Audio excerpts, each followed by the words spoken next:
night. And I said, Sean, you know, the number one problem that Obama's going to face when he's elected is Iran getting a nuclear weapon. Now, this is 2008, February 2008. Most people are not, they're focusing on beating Hillary Clinton, okay? This is, I'm just saying. And Sean and I agreed on that. And I said, Sean, I got an idea. If you're really going to get real pressure on Iran, we need Russia. We need Russia.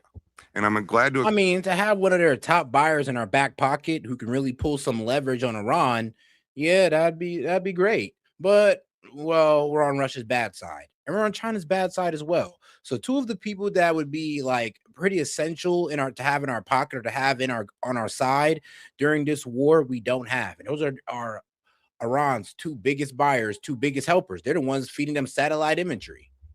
Explain why I said that. Yeah. But we need Russia.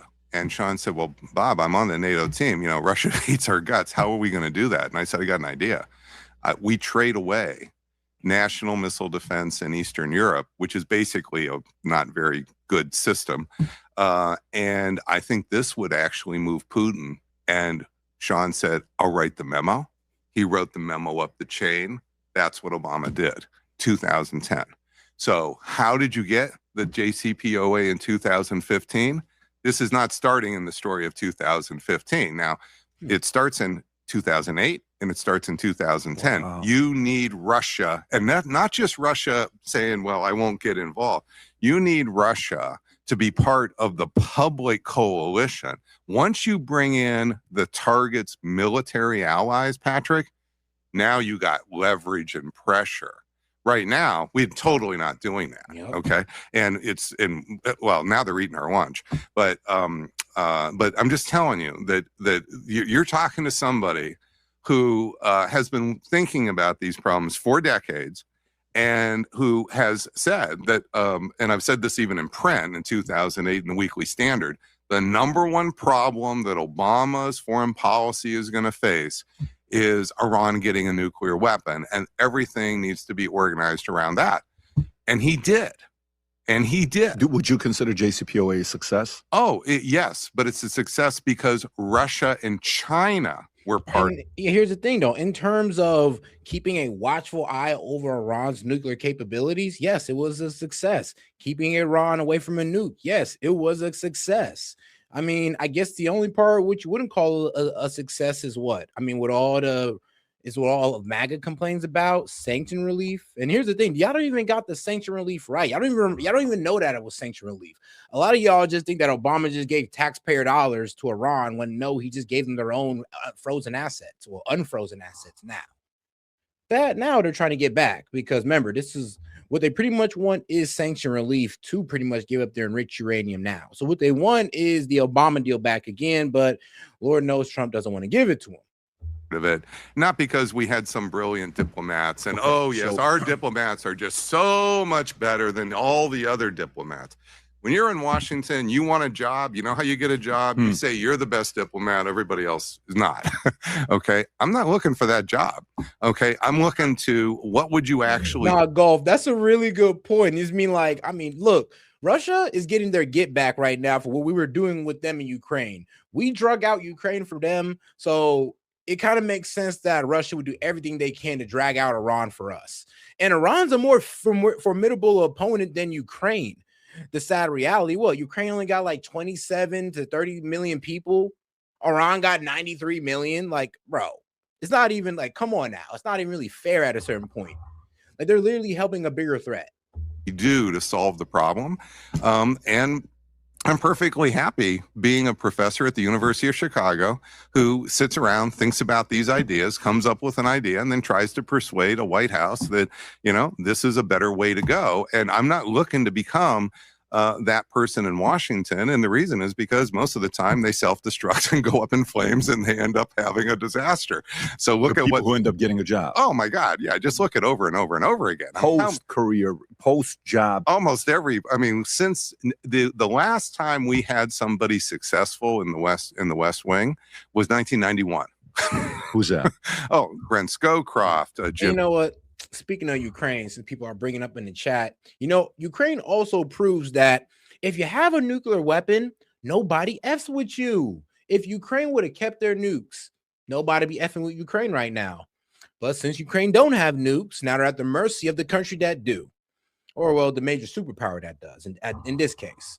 I'm telling you, bro, North Korea has been vindicated. I swear to God, bro, this man Kim Jong-un and his ancestors are low-key dancing in their grave right now, going like, I knew we was right. We made the right choice. And they did. You know, in speaking in their longevity, speaking in, you know, doing what's best for their longevity. Baker, as White House chief of staff, who just died. Colin Powell, when he was good, you put then Colin Powell back up as Secretary of State. It's a total disaster.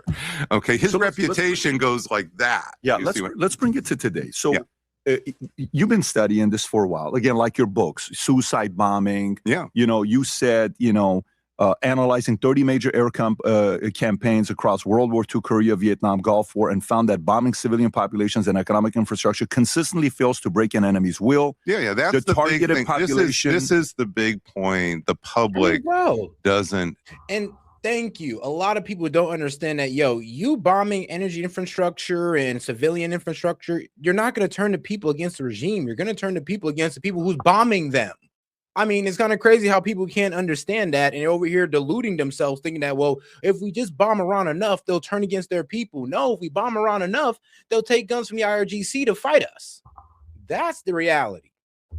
Yeah. And I'm just, bro, come on, bro. Let's just keep it real. Can you imagine another a government coming in pretty much trying to take out our government, bomb them recklessly while bombing our infrastructure, and they're telling us, oh man, you should love us because we're getting rid of the leader that you don't like? We would tell them to get the fuck out of our business, and how dare you? And then we would shoot them for it. So it's kind of crazy how we can't see that happening with the Iranian people when we know damn well we do it ourselves, regardless of how we feel about our government. They turn. Okay. So what the public thinks is, and President Trump probably thinks this, it's not unique, and it's not a stupid thing to think. It's a smart mistake. There are stupid mistakes where you make it because you're stupid, and then there's what I call smart people mistakes. So keep in mind, I'm educating people at the University of Chicago that have more than a triple-digit IQ. I'm educating not just people in the Air Force, but future 3- and 4-star generals in the Air Force. These are not dumb people. These are people who are at the top of their game. They're coming in. We're spending months really focusing on things. So I have a very good understanding of where people start out, what their initial thoughts are. And then I also spent a lot of time in the public. I just went to Ron Paul, spoke to 200 of his people, and then spent all day there. Did not do with a parachute in, parachute out, because I want to soak it up. I want to see, this is me getting face to face. I want to know where they're coming from so I can better understand. And I'm telling you, you asked me, what is the number one misconception or mistake? First thing to say is, it's not a dumb person's mistake. It's a smart person's mistake. And it's that this punishment is actually going to work. And because once you believe that, then it's just a matter of, well, what are the tools of the punishment, and do we have some smarter ways to do it, and so forth. But once you believe that it's punishment who's going to get states to give up these topple governments, give up their weapons of mass destruction, once you believe it's that, you're going down all the wrong roads. And that's what all this work really, really has shown. And that's why, if you want to win, when we stopped the Bosnian Civil War, we didn't do it through punishment. We did it through hammer and anvil. Basically, bombing to win lays out the strategy for this. So we won. We stopped the Bosnian Civil War. What did the administration not know about Iran pre-going in? The punishment was going to fail. That punishment was going to fail. Yeah. It's either punishment of the regime. So again, there's a couple different detailed ways or specific strategies. But if I'm talking to President Trump, I mean, here's the sad reality. It is hard to punish the regime without it punishing the people as well. Like I said, when Trump's saying that we're going to take out power plants and bridges, the reason why those could be seen as war crimes, because it would mostly affect the citizens instead of the military force, which would be the IRGC, aka there'd be millions of citizens going without power, while the IRGC and the elites of Iran have their power and backup generators, and they're all good. So you're really hurting the people, even like with sanctions. You think sanctions actually hurt the upper brass of their government? No, they're good. It's the people that you're hurting. So it does go to say that, yeah, as much the more pain we cause on them, the more they turn against us, the more they see us as the enemy. This is why you got these people yelling death to America every single day. Here, I'm going above the details because he wants face to face, like I'm talking to you. I'm telling President Trump, the big issue here, and you yourself have said you don't understand why, is that punishment is not working. You try to punish the regime, it's not working. It's making them harder. You now have the blockade, and you're trying to punish the economy, the society. It's not working. You threaten all 92 million with punishment. It's not working. The fundamental problem here is you think. And here's the wildest part too, though. We got like Scott Besson going out there on X talking about how he's destroying the Iranian currency, and I'm just like, bro. You know, we were hiding behind the facade that it was their government's reckless spending and choices of their money that caused this inflation. You going out there telling the world, aka the Iranian people included, that, oh, it's us that are imposing these sanctions that is crippling your economy, is only turning them more against us, and is kind of, you know, taking away the blame from the government. So Scott Besson's, bro, shut up, bro. You've been doing such a good job. Just be quiet. Punishment, if you punish them enough, they're going to cave. This is the fundamental misconception. They're not going to cave. Is that they're not going to cave, that punishment doesn't work with anybody, or punishment doesn't work with anybody? No, doesn't work with anybody. Tell me why. The reason is because if I start to punish you, Patrick, and I want, say, for example, that microphone from you, and I'm going to threaten to really take that pen and stab it in your hand, and you say, okay, I'll give you the microphone.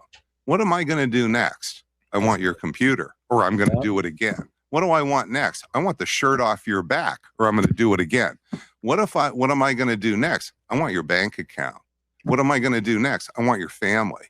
There's no end. Once you go down. Yeah, basically what he's saying, once you give in to the bully, you become the bully's bitch. And nobody want to be America's bitch but the Gulf countries. I mean, okay, maybe that was a bit mean, but yeah, pretty much once you give in to the bully, we just escalate on what we want. The AKA Iran knows that, look, if we give up our nuclear enrichment, then, or no, if we give up our missiles, then we're going to have to give up our nuclear enrichment. Once we give up our nuclear enrichment and our missiles, we're going to have to give up our proxies. And once we give all that up, we're basically a defenseless country. Like, we're harmless, like Japan, but worse. This road, okay, we need to just understand that, and this is true in a lot of other, you see this in The Godfather, you know, how does The Godfather become The Godfather in Godfather Part 2? He doesn't keep giving. Man, guys, I just ruined my chances of ever going to Qatar, Saudi Arabia, or Dubai with that joke. So make sure you double tap that screen and like the video. Into the old guy. He literally kills him. Okay, that's denial. That's actually a denial strategy. And he becomes a godfather here, but it's not through punishment. He's not actually engaging in the punishment spirals. You see what I'm saying? And this is the problem. The reason is that these are, another way to put it is, once you see that I'm willing to hurt you this way, everything becomes about future pain. It's not just the current idea. Because why am I going to stop?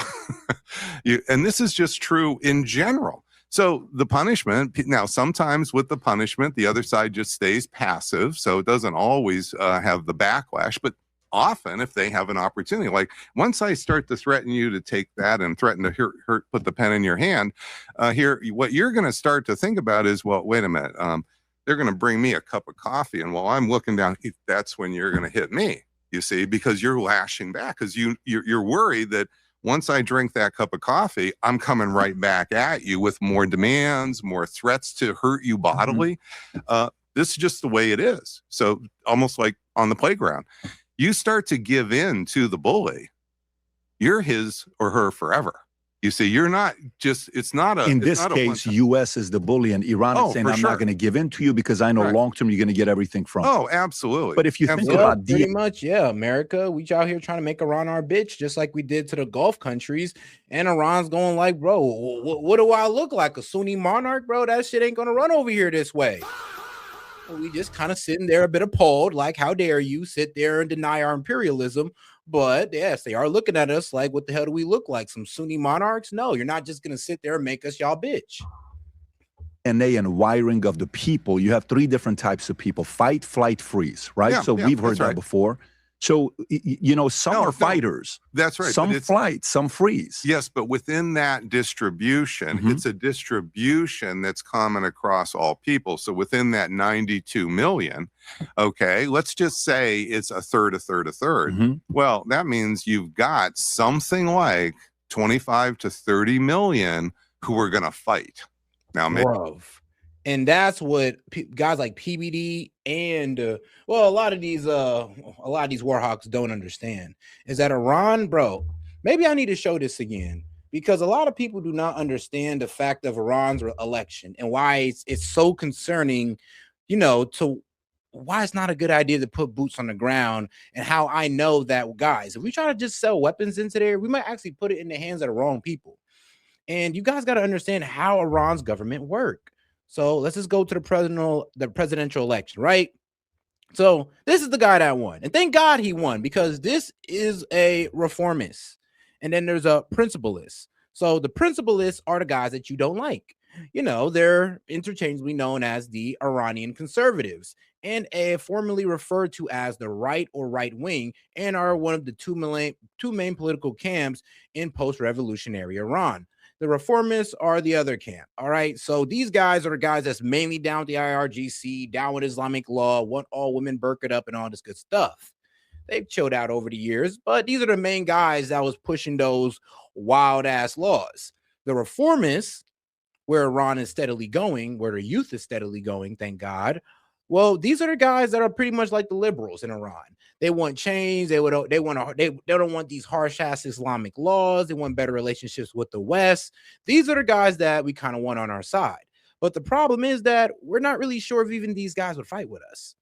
And like there was 30.5 million people who participated in Iran's elections out of 61 million people who registered. All right. So these guys, the principalists, are the guys that I know for sure are going to fight, because they are basically all for the regime. I mean, guys, bro, their sign is the Islamic sign. Like, bro, look at what their sign is. Look at their logo. Who do you think they repping? Okay, then. So you got to understand that 13 million, we got 13 million people that I know most likely for a fact they're going to pick up a gun and fight us. And then there's 16 million people who also might pick up a gun and fight us. But out of that 16 million, there may be people who actually want to fight against the regime. Maybe. But what we do know for sure is that there's 13 million people that's willing to pick up a gun. How much do you have an exact number of how many people that are willing to fight off the regime? Because if you don't, then you're kind of screwing those people that you're going to give guns and send into the fire, really to the meat grinder. So let's just keep it real. You'll be sending those people into a meat grinder. But all right, though, let's go ahead and get back to our guy, Robert Pape. Maybe you'll have 25 or 30 million who will freeze. Maybe you'll even have 25 or 30 million who will do flight. But once you have a third, or even 10 or 15%, as long as they have the guns, once you have that amount who will fight, you are in a different world of hurt, because that's what happens on the playground with the bully. So when I'm in fourth grade, Alvin was the bully, okay? And he was a lot bigger, even, I mean, our relative difference. He was... You're a big guy. I was telling you, your hands are massive. I was in fourth grade, okay? He was in seventh grade. Okay, that's a difference. But in that age group, you also know that's a big difference. So Alvin was going around being the bully on the thing. And then he started to pick on me, and I just went right at him, got him down to the ground. Okay. Now, truth is, I went home and I had to tell my mom I hit a door. I did. You know, why did I get that? And I said I hit the door. You know, just the kids, because I didn't want to. What does Alvin do today, by the way? Oh, you know, I don't know. That was a long time ago, so I don't know. I hope good. I hope good. Alvin, if you're watching this, let us know what you're doing. We'd love to know what you're Erie, Pennsylvania, St. Mary's was the elementary school. But but what happened is he left me alone. He left me alone. You see, because you're part of the fight community. Well, that's not everybody. No, that's what I'm trying to say. When we set out to create a shoe that blends comfort, function, and luxury. Bro, you know how much these shoes cost, bro? These mugs are like $700, bro. This man done came out with his own designer. Yeah, shout out PBD. True businessman. Bro literally came out with designer shoes, designer t-shirts, bro. The shirt's so rare, they go for like $15,000 on eBay. Like, shout out PBD, man. The man basically got designer merch. I'm impressed. All right, guys, let's get into the next one. Re-radicalized most of Iran. Oh, yeah, that makes sense. All right, let's get into it. Once you see countries are not one-on-ones, countries are distributions of people, then you can see even if you have 25% or so who are the fighters, that's plenty, because they're often then the folks who are going to be the ones rising up as the leaders, because they will have fought at other different I don't even levels. think you need 20. I think you need 1% of extremists. That's all you need. And 1% well, it of depends on if is, they have the guns. It really is a matter. That's again, once you get into. Bro, hold on, go back. What was that dumbass thing he just said? Hold on, PBD. Fought at other different. I don't even levels. think you need 20. I think you need 1% of extremists. That's all you need. And 1% well, it of depends on if they have the guns. It really 1% of extremists to what? Control people? And I'm be real with you. If he's talking about control people, no, you need a lot more than just 1% to control people. I mean, let's be real, guys. Like, what control us is more than just 1% of the population. Now, economic wise, okay, sure. Economic wise, sure. But lawfully, it's going to take a lot more than just 1% to maintain American order. And be honest with you, lawfully. Like, and what I mean is that the fact that we got police, federal agents want to uphold this law, yeah, it's more than just 1% of the nation that holds together our law. AKA, it's just going to be the same thing in Iran. It's not going to just be 1% of 93 million people controlling all these Iranians. No, it's going to be something like maybe 30, 40%. And I mean, at lowest, it could be 20, because that's still a lot of people out of, 93 million. I mean, let's be real. All they got to do is get everybody who votes who votes conservative in Iran, and that's already 3 million people right there. My man, not 3 million, 13 million people. Is a matter. That's again, once you get into the difference, and this is what I do. Once you get in the difference between, okay, so now let's say it's not 25%. Now you're talking about what you call extremists or terrorists. Well, then it's a question here of do they have the guns, and do they have enough acquiescence by the rest of the population? That's the big issue. So that's what happens when you have extremists. So you can always find some 1%ers, if you would, of extremists, but they need a minimum 10%, probably 20% of others to at least go along and often support, because they get killed. They get killed. Of the 1 million military, or of the 92 million? No, it's more of what I would say in the case of. Because, yeah, like I said, and I just showed you guys the numbers right here. Guys, 13 million, guys. Though that's the number of people that voted for pretty much a hardcore conservative IRGC guy.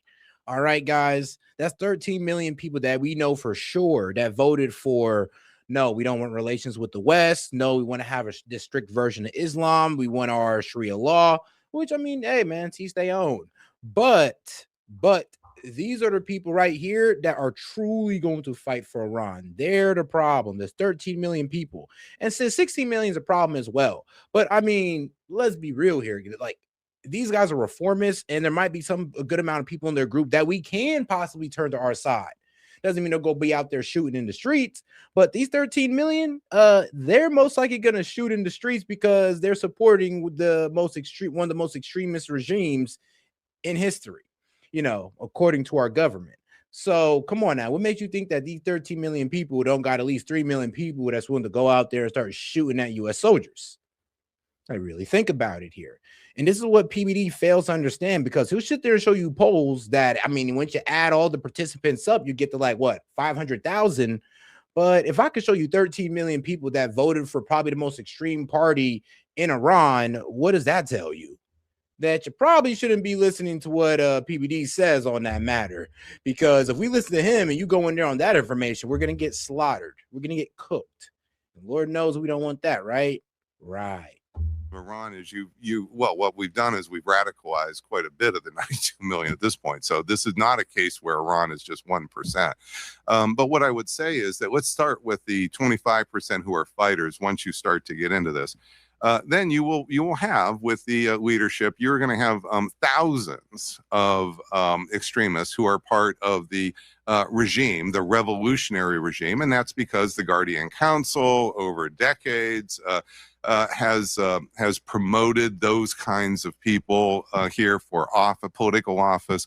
That's because the Revolutionary Guard fought in the Iran-Iraq War, where in order to survive in that bloody war, which I know you lived through part of. Where did you live in Tehran? Tehran, and my grandparents were from Bandar Pahlavi, which is north, right by Caspian Sea. Oh, I see. So Pahlavi. Okay, very good.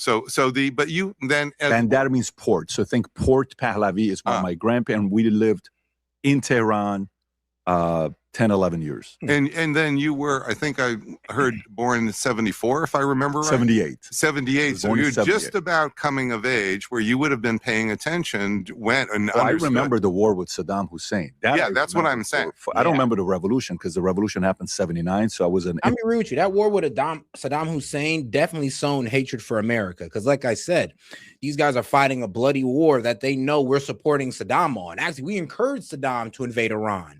Because, hey, maybe we can get this guy to do it for us, so we don't got to do it ourselves. So we encouraged Saddam to invade Iran, and this kind of led to why Iran don't really like us. Well, today, and I'll be real with you, trust me, it goes back further than the Iran-Iraq War as well, and our support for Saddam. It goes back further than that. But it's also one of the many reasons why they don't like us. Being involved in their government, being involved in wars and other proxies that go against them. It's a tit for tat type of thing. We go against them, they go against us. It's a back and forth thing.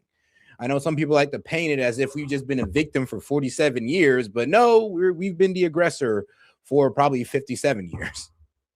Infant. I was born 3 months after the Shah went into exile. Yeah. So the kind of fervor, once you're in a war of attrition like that, the kind of fervor, the emotions here, and they're going in different directions. I'm not saying it all points in one direction, but my God, these are emotional situations here. Well, this is infecting more than just like 5 leaders at the top or even a few thousand at the top. It's seeping into large parts of society. Now, maybe it's not seeping into 100%. Again, you can also look at it as the fight or flight, but you are moving from that 1% of extremists, and you're deepening that pretty far down. How far down, it's a little hard to say, but it's probably closer to 10, 15%. And once and they have the guns, this is where you're not getting. If Iran was going to be knocked off relatively quickly here, actually the time that would have been most likely would have been when Saddam Hussein attacked right about a year after the revolution, because the revolution wasn't really fully consolidated yet. As you know, there was a liberal part of the revolution that happened before the religious part of the revolution. So there's all kinds of factions going on in the country at the time. Foucault, I don't know if you know that name. He's a famous. Yeah, and the crazy thing about that revolution, there was multiple parties, and they had, trust me, they did not have aligning views. But the one thing that they did align on is that we can no longer have the Shah ruling. And that's what's so crazy about some of these guys wanting to bring the Shah back. I'm like, guys, it was unilaterally decided that this guy was not good at ruling Iran. From the communists, liberals, conservatives, to the heavily religious guys, all of them are different groups that have different ideas of how they want things ran. But all of them came to the conclusion that, this guy needs to get the F up out of here. So it's kind of crazy how we sit there, we try to bring in a Shah that multiple people of different thinking in Iran said that guy needs to go. Philosopher, liberal. He wrote articles for newspapers. He was at Berkeley, and he was a big believer in getting rid of like American imperialism. So he actually went to Tehran in the early part of the revolution, and he wrote articles for newspapers. This is before we had Substacks. And he was a big believer. And then he literally watched as the revolution he thought was so good, so well-intended, transformed into the worst, awful, religious dictatorship, essentially, that he could possibly imagine. And he continued to write those articles until it got too dangerous. And then when Ayatollah Khomeini came in, I'm sorry, bro, but it was over. Women are back in burqas. We're going back to extreme Sharia law. And only till we got down to Ali Khomeini is where they kind of started lightening up a bit on this Islamic law. Like women are actually now allowed to go to school. I mean, they're very big in engineering and nursing in Iran. I mean, Iran has some of the most educated women in the world. And they're able to walk out unveiled in in highly populated cities. In the more liberal cities, they're able to walk around unveiled. They take that shit outside of it, they risk their life, admittedly. So you got to understand, like, Iran is a little bit more complex than y'all make it out to be. Did I miss a point here? Full religious dictatorship, essentially, that he could possibly imagine. And he continued. But yeah, I mean, it started off on extreme religious law, and now it kind of watered down a bit. Like, I'm telling you this right now, like Ruhollah Khomeini compared to Ali Khomeini, I'm sorry, but two different extremes. Like, the first Ayatollah was way more vicious, way more savage than the one we just blew up. To write those articles until it got too dangerous, and then he published it as a book. So if anybody wants to relive that period from a liberal's perspective, you can read Foucault's book on this. It's the famous Foucault who wrote Discipline and Punish that many folks will have read. And you can really get a different window into this from somebody who starts out all good intentions, everything looks optimistic. This thing goes completely belly up. And I think what you're seeing here, Patrick, is the conservative flip side of that right now. People had good intentions. They wanted X, Y, or Z to happen. They're coming at it not from the liberal side of the house, from the conservative side of the house. And what they are seeing is the same problems Foucault saw. And it's not because it's a particularly liberal bias or conservative bias. People don't understand that punishment is not a very good strategy. So let me ask you, for a country. When we set out to create a shoe that blends then this is, I don't know why every time I see this is so funny, because I literally just can't believe this man literally came out with his own shoes. High quality at least, but literally, bro, what did he call the FLBs, the Future Look Brights? I mean, all right. I mean, I ain't hating. I respect it, guys. What can I say? All right, here, now let's get into the next video. Producing more terrorism. More experts reveals the fatal flaw in Trump's Iran strategy.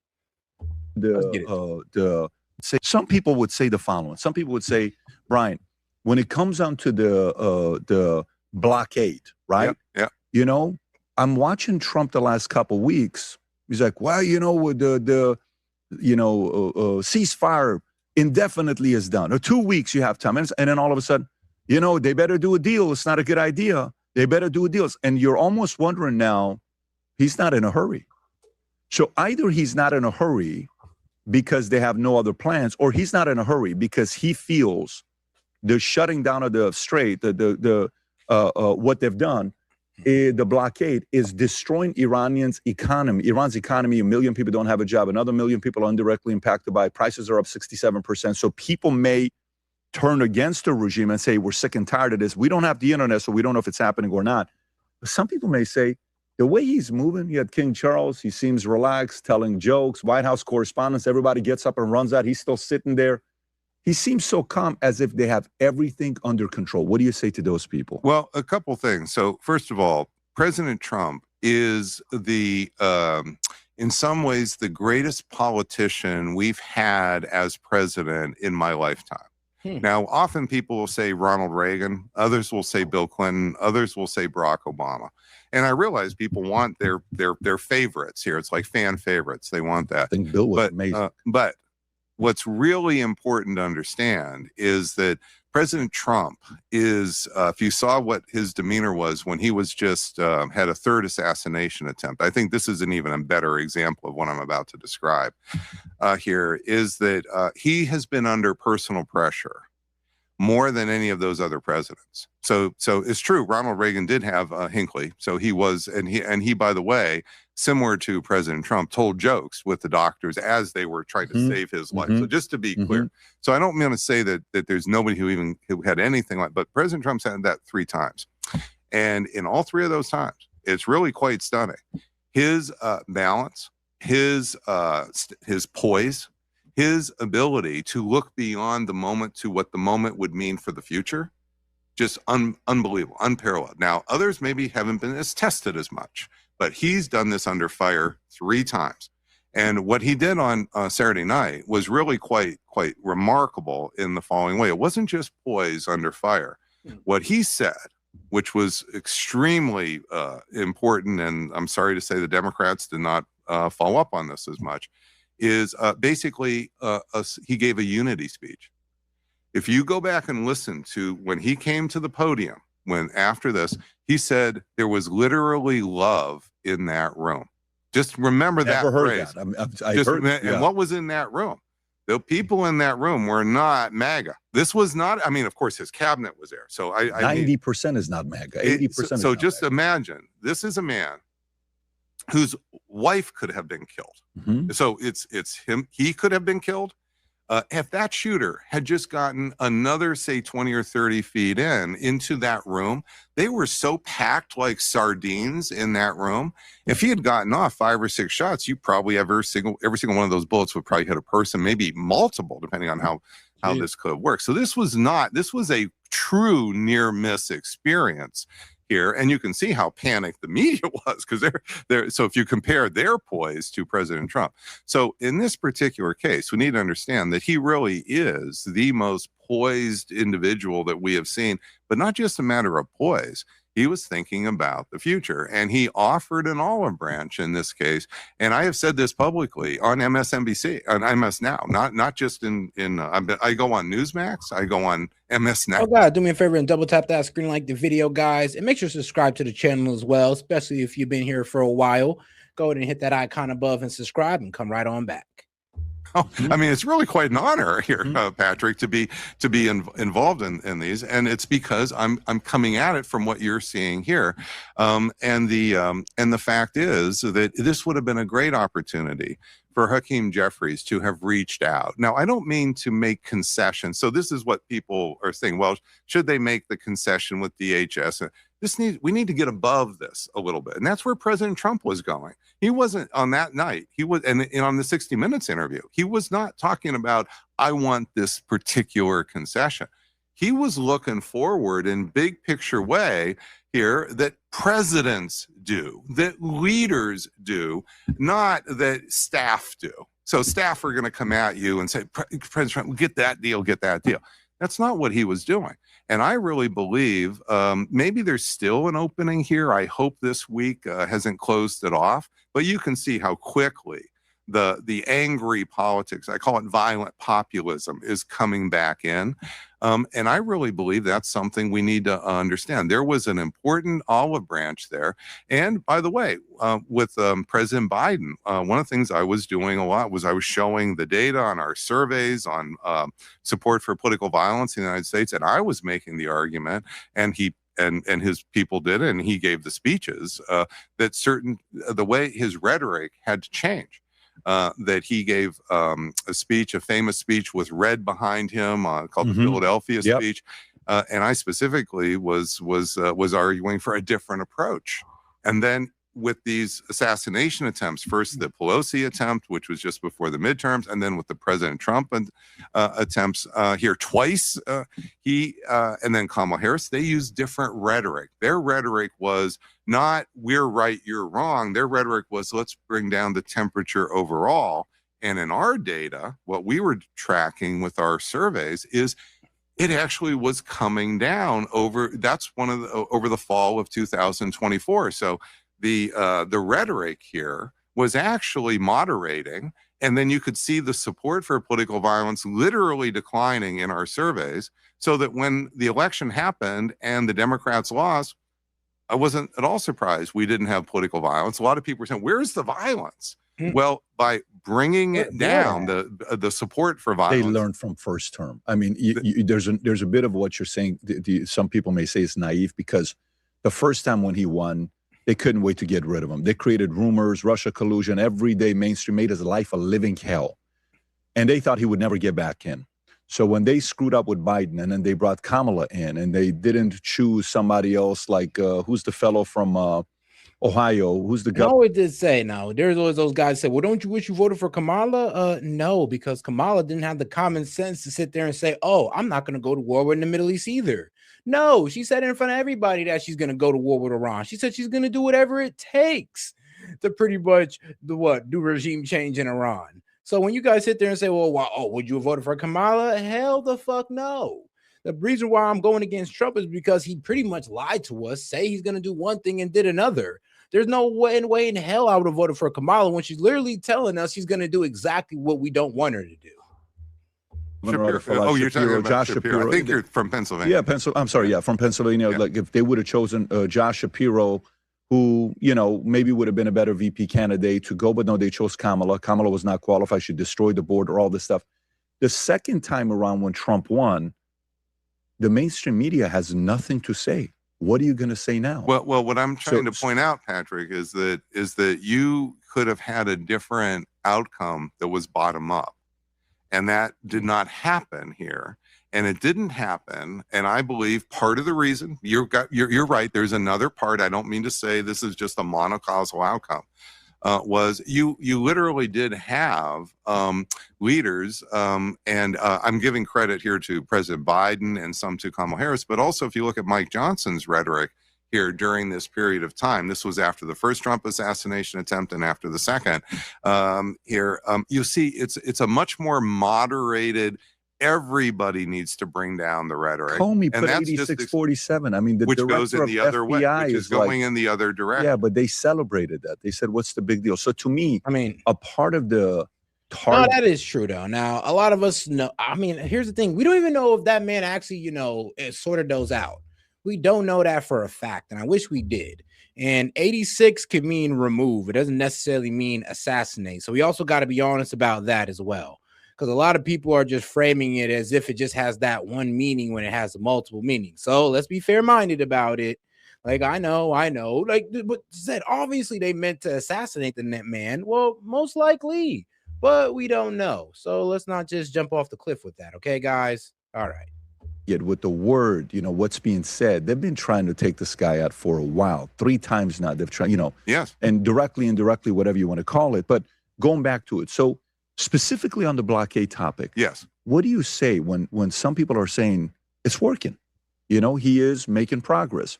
Iran is losing $450 a day, $13 billion a day, $13 billion a month. Yeah, what do you say to that? They're looking at tactics and they're not seeing the strategic effects are not coming like they want. So tactically, as with the bombing, when the bombs were launched against Iran on February 28th, bombs hit target.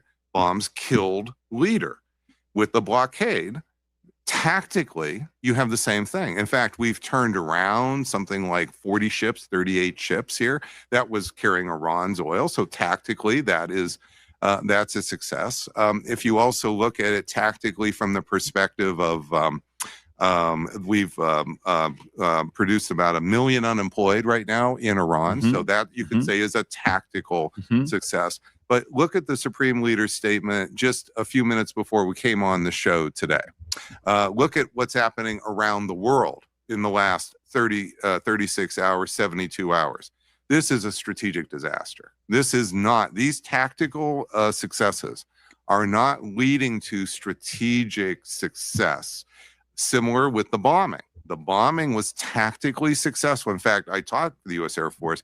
I have nothing but enamored with our military. They are doing a fantastic job with what they're being ordered to do. They're doing it above and beyond what you might, no shirking here. and so forth. And that's true with the blockade as well. So tactically, you're seeing success. But what we're doing is it's too easy to confuse tactical success with strategic success. And this is one of the big points I make on the escalation trap. But since I taught for the Air Force in the 1990s, this is one of the things I discovered by teaching colonels, lieutenant colonels, majors, who were the best of the best. They think of them as like the top guns. It was too easy for them to confuse tactical success with strategic, because for their last 12, 15 years, they were tactical people. They were doing tactical operations, and they're being promoted above. They're the best of the best at tactics. But what's happening when they're a mid-level officer, when they're about to become a general, is this is a different game now. They're not going to be in those cockpits now. This is not the same thing. They're going to now have to think about strategy. Strategy is a different outcome. And the reason is because with tactics, what you're thinking is how bombs hit a target or how ships block other ships. With strategy, it's how does that military action affect politics? Politics. No matter how many times, how many sorties you've flown in either an F-117, a B-2, or an F-35, you're not focusing on politics there. That's just not. I mean, that's true. And it shows. Actually does show with our strategy, because what we're saying, I mean, like, guys, if you just, like, what they're saying they want to do to Iran to get the Iranian people to turn against the regime is only going to make the people side with the regime. And it's kind of crazy how they don't see that. And I mean, Professor Pape is explaining it well, how they don't see it. They're not really understanding the politics of it. Like I said, when we got our Secretary of Treasury, Scott Bessent, out there pretty much saying that we're imposing sanctions on you, purposely destroying your currency for the whole world to read. How do you think that makes the Iranian people feel towards the Americans? And then there's a lot of Iranian people that didn't even know that we are the cause of their economic struggle, but now they do. And we were hiding that under the facade, under us not being in a kinetic war with them, under us putting these sanctions on, and all the people have to blame is the Iranian government. And the only people that really know what's really going on is the people in the government. So you guys got to understand where, yeah, we're trying to put punishment on them, but all we're doing is pushing them further towards the regime, and we're vindicating the regime. Not happening.